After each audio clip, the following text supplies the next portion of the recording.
बनाने वाले हैं। ये मेरी मौसी की रेसिपी आहे, माझ्या मावशीची रेसिपी आहे ही, जी की लवट आहे, आमच्या विदर्भात म्हणतात त्याला। आता आपण याला स्टीम करायला ठेवणार आहोत।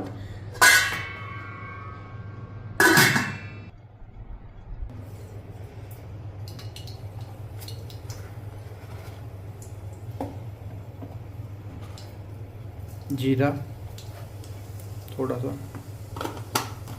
मोहरी, जीरा तडतडू द्यायचं। कढीपत्ता टाकू काय? लसूण ठेचून घेतलेला, कांदा टाकून बारीक द्यायचा। चिरलेला,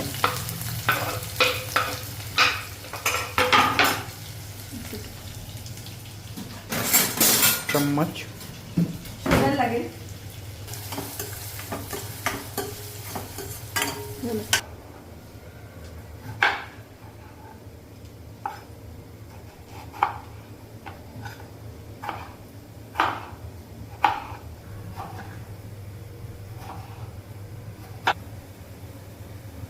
रेड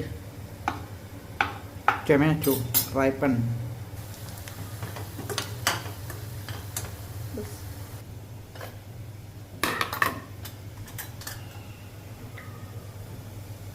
मिरची पावडर, हळद, रस्सा भाजी असल्यामुळे थोडा जास्त धनेपूड, कांदा लसूण मसाला, थोडासा गरम मसाला, मीठ सॉरी टोमॅटो टाकते।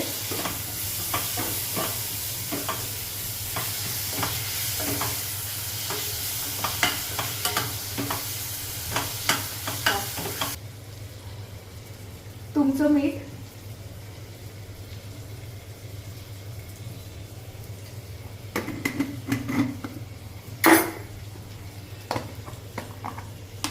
हा आहे कोल्हापुरी मसाला, जो माझ्या मैत्रिणींनी दिलेला आहे, अनुराधाने।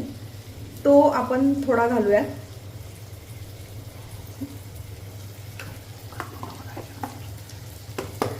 याच्यानंतर जी रंगत येईल ती कमालीची येईल।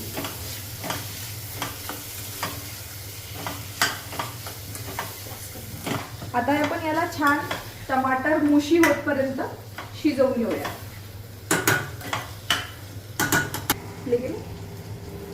मसाला जळू नये म्हणून थोडं कोमट पाणी घालते, मिक्स करते।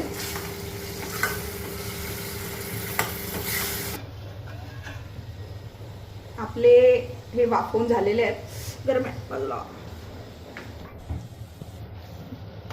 रंगत बघू शकता तुम्ही।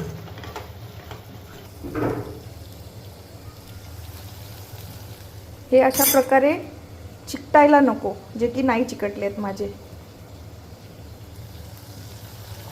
आता हे टमाटर मुशी झाले असल्यामुळे हा मसाला असा एकत्र यायला लागलाय। तर या स्टेजमध्ये आपण आता यात पाणी घालूयात। मी गरम पाणी घालते, थंड पण घालू शकता, पण गरम इज प्रेफरेबल। हा रस्सा उकळू द्यायचा आहे। आता ग्रेव्हीला उकळी आली आहे। आपण यात आपले आता लवट स्लॅश मुटके स्लॅश हे वाफवलेले गोळे टाकून घेऊयात पातीच्या कांद्याचे। इग्नोर द आलू।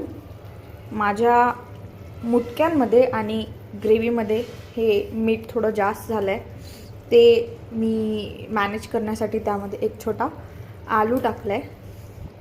तुम्ही लक्षात ठेवा की नेहमी ज्यामध्ये दोन वेगळे पदार्थ घालणार आहोत आपण, त्यामध्ये मीठ हे नेहमी कमी वापरा, माझी सारखी चूक करू नका।